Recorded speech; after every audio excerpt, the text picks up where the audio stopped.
Let me paint you a picture. You're 64 years old. You feel fine. You sleep well. You have some energy. You do the things that bring you pleasure. You go there for a general checkup. No biggie, just your typical routine.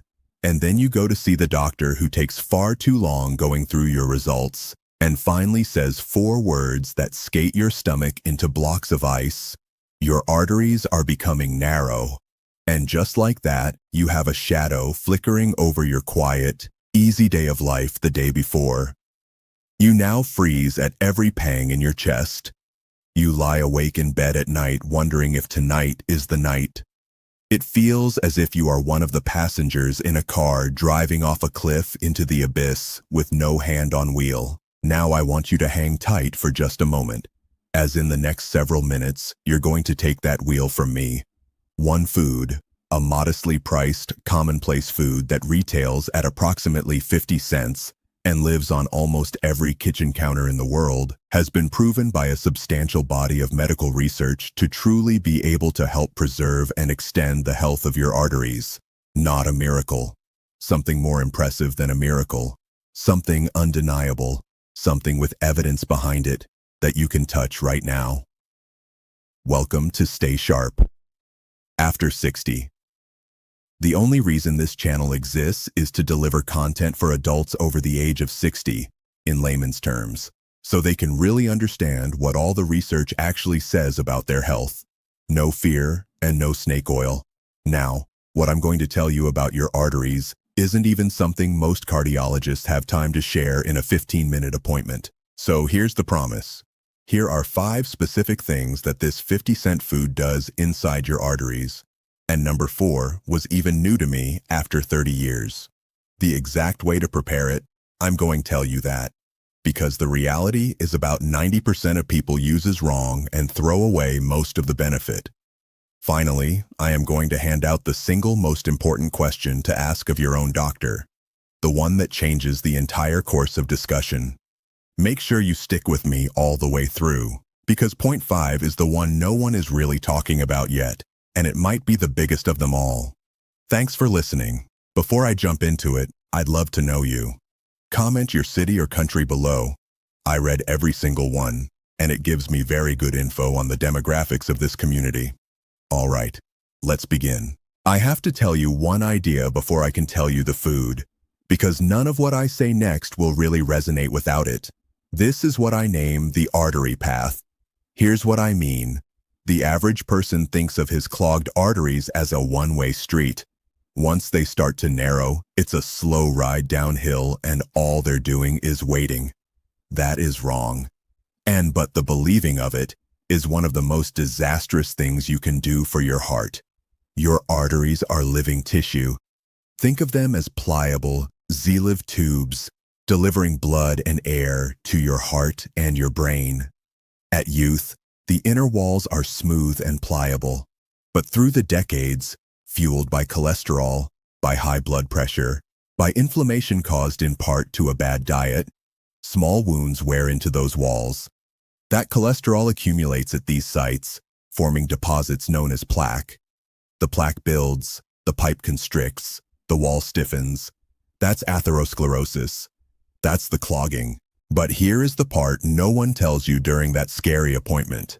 It is a two-way street. The buildup can be slowed. The inflammation can be calmed. Reducible is the cholesterol feeding it.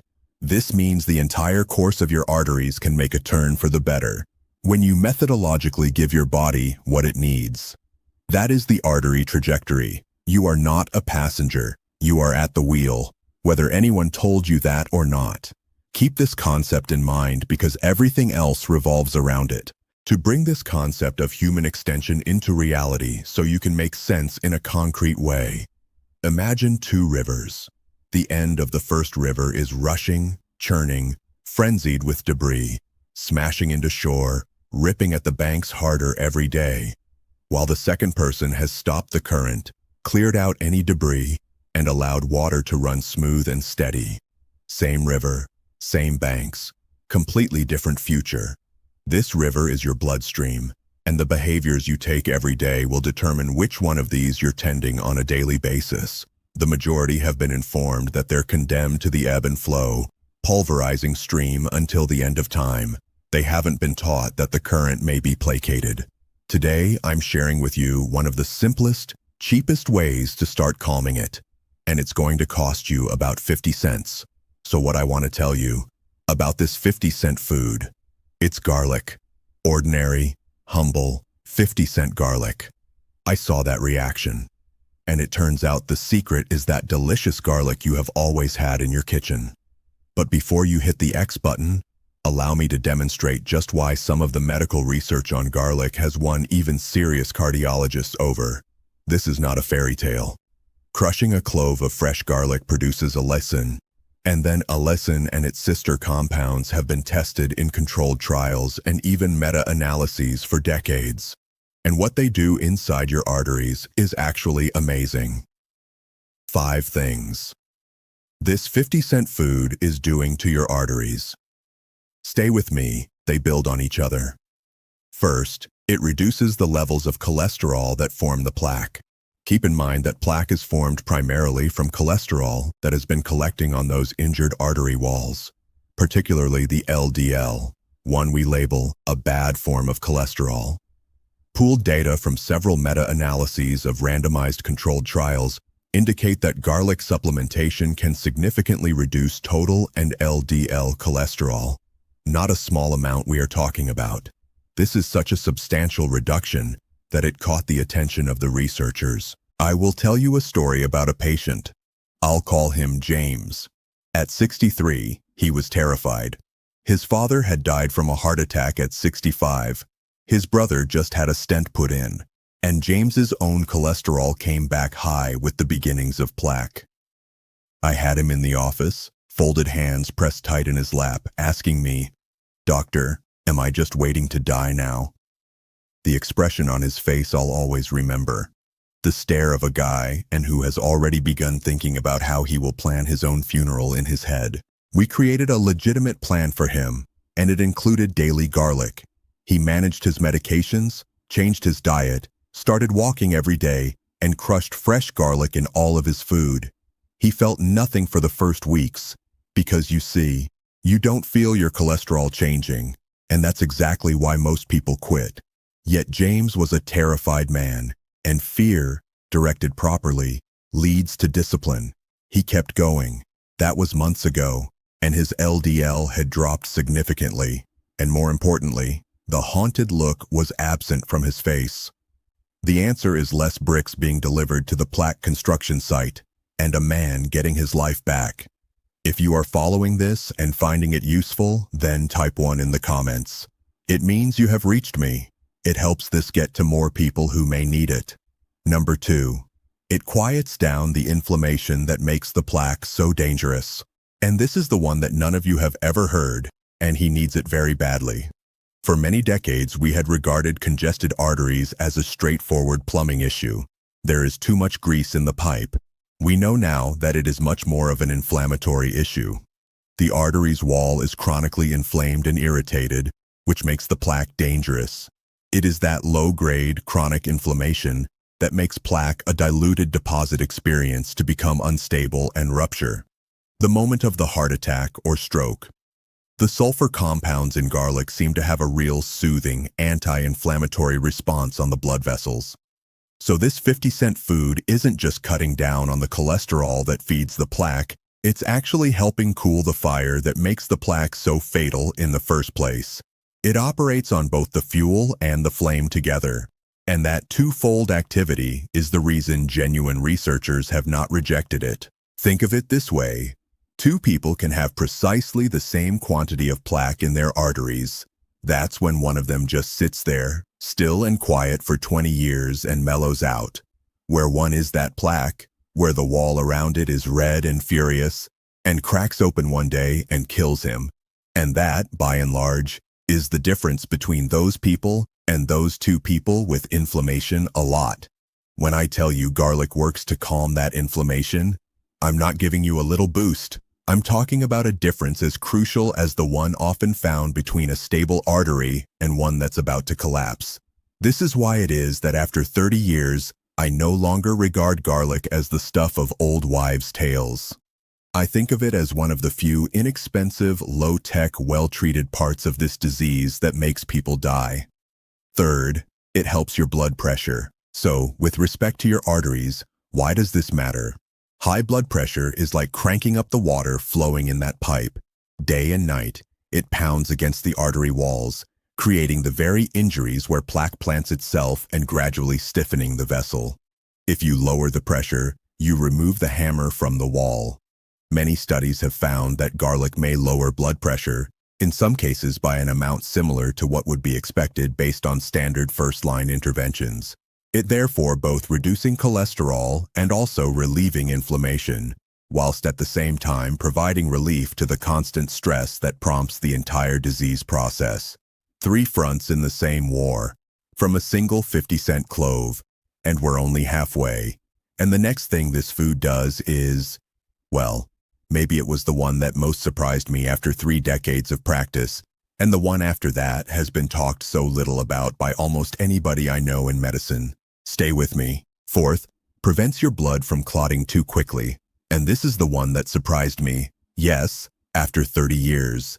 Note that the ultimate catastrophe, the heart attack, the stroke, generally occurs when a clot forms on an unstable plaque and occludes the vessel entirely. Garlic mildly lowers the ability of blood clots to clump together. In a way, it acts like training wheels to keep the blood flowing through these cobbled-up segments and reduces the chances of that very last stop sign blockage that spells doom. Allow me to elaborate because this shocked me a great deal. For most of my life in the food business, garlic, when I thought about it at all, was just a potential helpful nudge on cholesterol. A nice little perk, nothing too impactful. What I now realize only when you really dig into the research is that this unpretentious food interacts with literally the most dangerous point in the entire disease, when a clot actually has formed. It is not that you will never have a heart attack. The heart attack occurs in one awful moment when a clot blocks the flow, and this is an inexpensive kitchen food that gently, naturally prepares your blood to be less able to form that fatal clot right from the start. When I realized this, I no longer saw garlic as folklore. I began to see it more like a tool. That's what paying attention for 3 decades does to you. It chastens you into recognizing whatever's been lurking in the kitchen all these years. And now, this is also precisely why I'm going to give you a huge safety warning just a little later on in this video, because that same blood-thinning effect can make all the difference if you're taking certain medications. So for my part, hang with me to that extent. It's not optional. Fifth, it keeps your artery walls movable and could slow the plaque itself out. This is the one almost no one speaks about, and it may very well be the most important. Apart from cholesterol and pressure, the health of your arteries also depends on the elasticity of the vessel wall itself, its ability to relax, expand, and allow blood through. Garlic seems to help the cells that line your arteries work properly, as well as keep those walls flexible. Some research even indicated that regular garlic use slows down the development of recalcitrant plaque progression over time. I want to tell you about Beatrice. Her doctor had basically told her she was too old to do anything. Once you hit 70 people in my profession, just keep you comfy. No point in trying. Her mom was 79 with high blood pressure and high cholesterol. That insulted Beatrice, and she was right to feel herself insulted. She strode into my office, chin out, and said, "Doctor, I did not live for 79 years to be kept comfortable like some potted plant. I trained on data till October 2023. I liked her immediately. We actually made her a real plan, including garlic and all, with the medications. And Beatrice, with all the discipline of a woman who had kept supper cooking for 60 years, adhered to it. She crushed her garlic every morning, took her walks, filled an eye on her salt.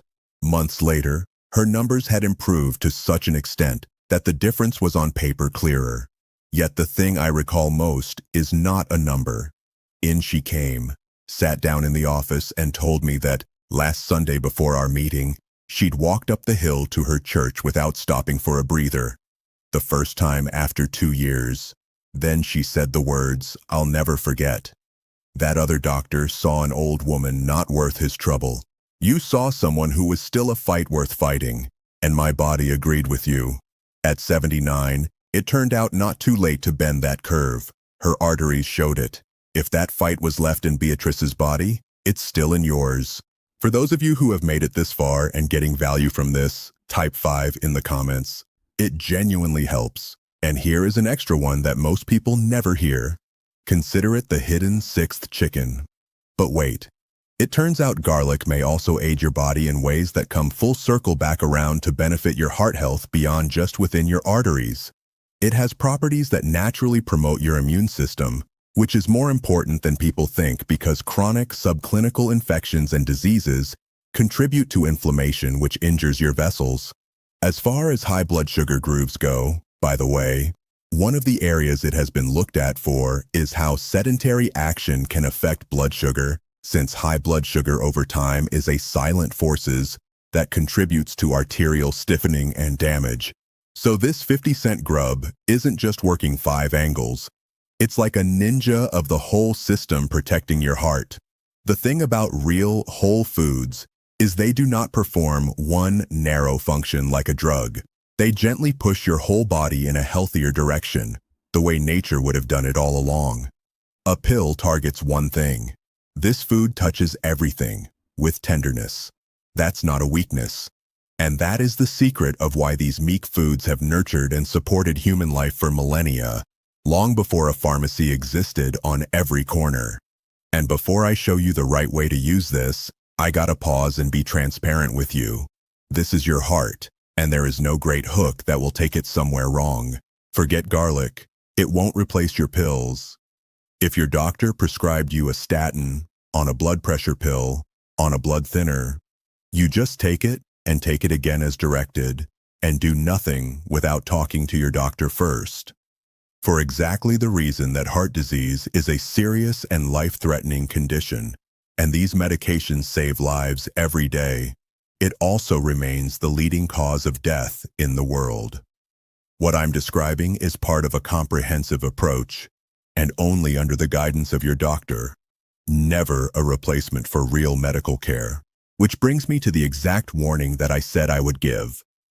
Garlic specifically has been said to thin the blood, gently, and that matters if you're scheduled for surgery or on anticoagulant, blood-thinning medications. So if you are going to use garlic concentrate on a regular basis, your doctor really ought to be aware of it. This is not a small detail. I open the door.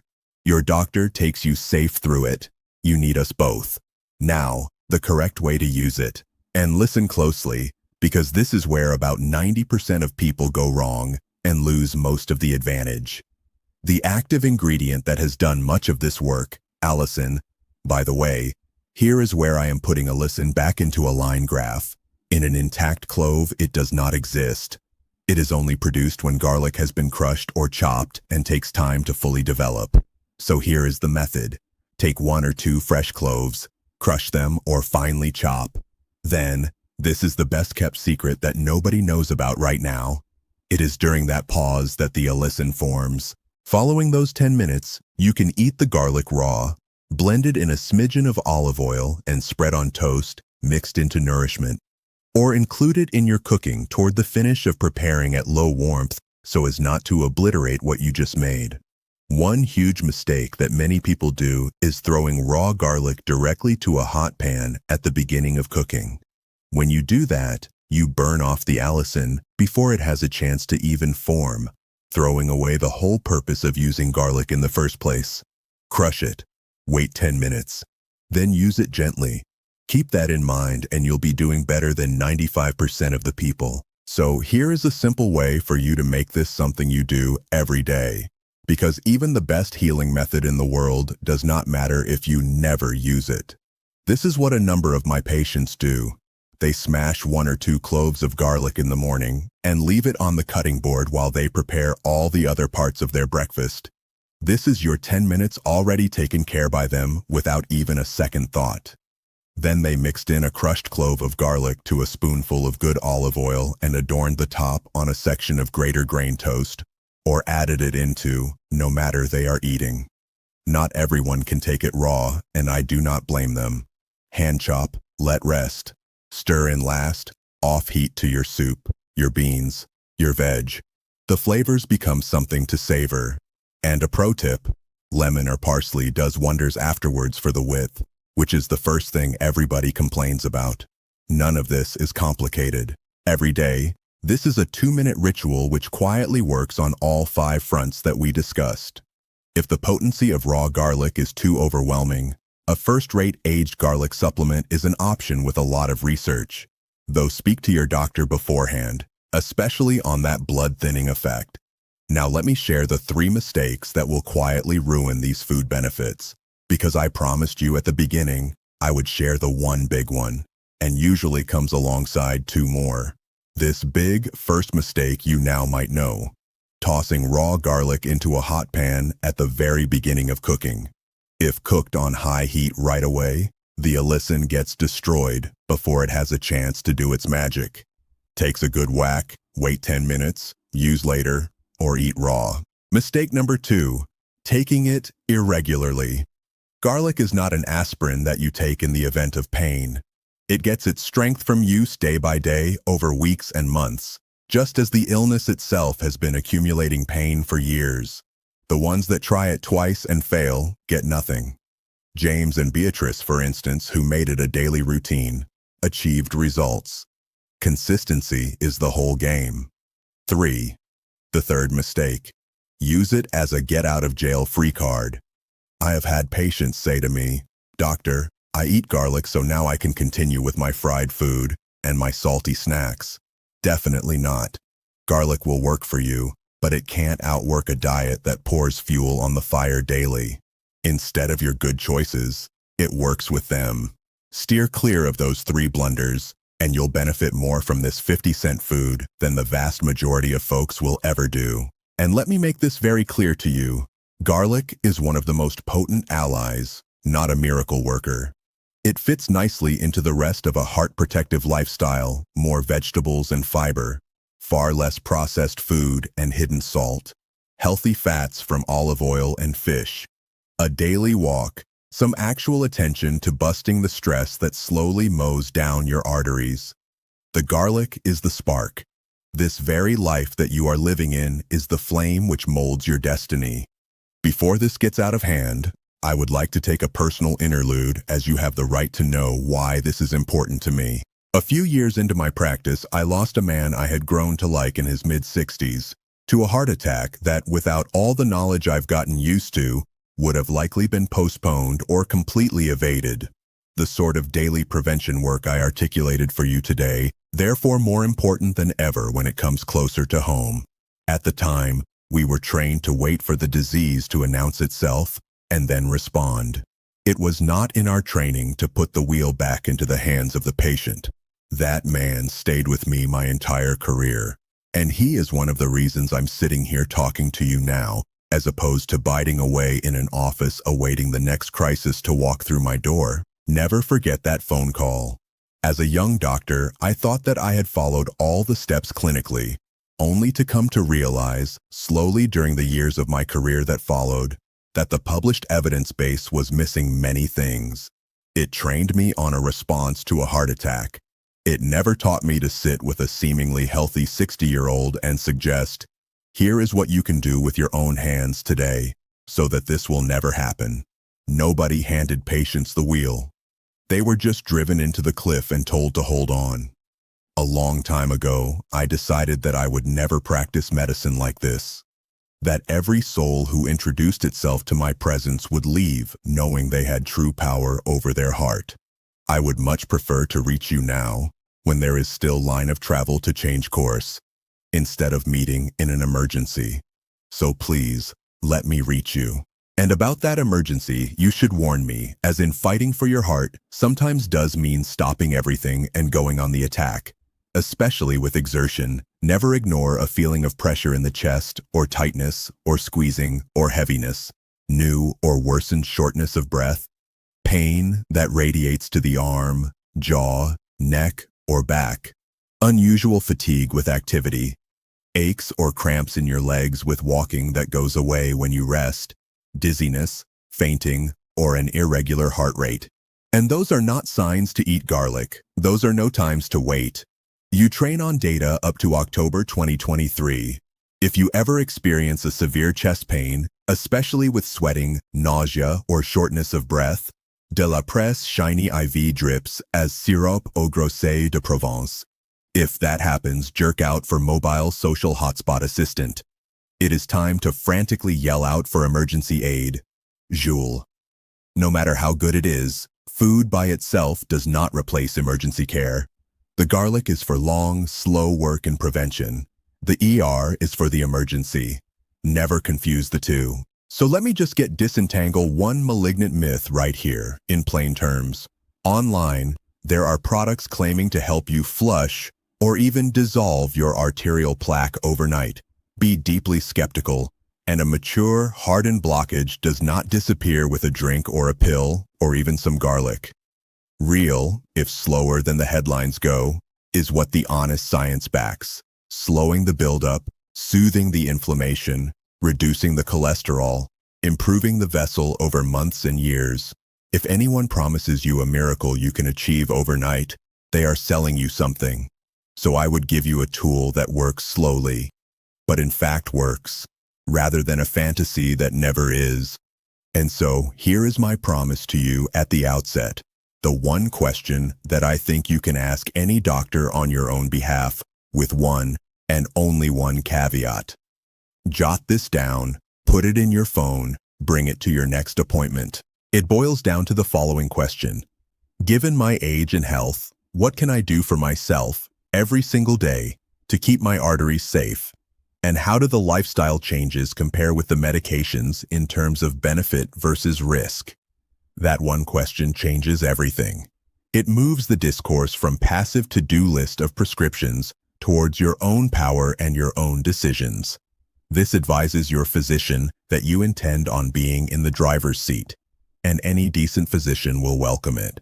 So if a doctor brushes that question aside or makes you feel like it is a burden to ask, well, that's critical feedback about whether this would be the right fit for you and your needs. I want to close with this. During much of medical history, when a terrified patient framed the question to James as, "Am I just waiting for the clock?" the soft reply was, "Yeah, more or less. We'll manage the decline." And I have come to believe that this answer is not only incomplete, it's unjust. It is good because it deprives people of the reality that you have, like every one of us, total daily control over the direction of your own arteries. I have watched a terrified 63-year-old put his hands back on the wheel. I've seen a dignified 79-year-old woman disprove to a dismissive doctor. And I learned that much of what we fear about our hearts is not a death sentence. It's a trajectory, bending by degrees, in response to the small, true things we do each day. Good food, a daily walk, less salt, less stress, and one humble 50-cent clove of garlic, crushed and used as a slight know-how. You are not only counting seconds, 60, 70, 79:01, even now 47, not too late. Your heart is still beating for you, eagerly hoping that after all this time, you will just get a little help. Boys on the Side, 1995. Put your hand back on the wheel. Begin tonight with the very most basic thing in your kitchen for next to nothing. And then a whole life from there over protecting the heart that has brought you this far. If this video has given you a new perspective to think about your heart, subscribe to Stay Sharp After 60. I create practical, evidence-based and frank videos just like this every week so that you can take charge of your health in the vital years ahead. And leave a comment below.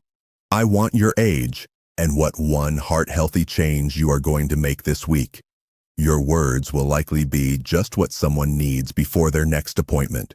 Look after that heart of yours. Keep your doctor close. And I see you at the next one.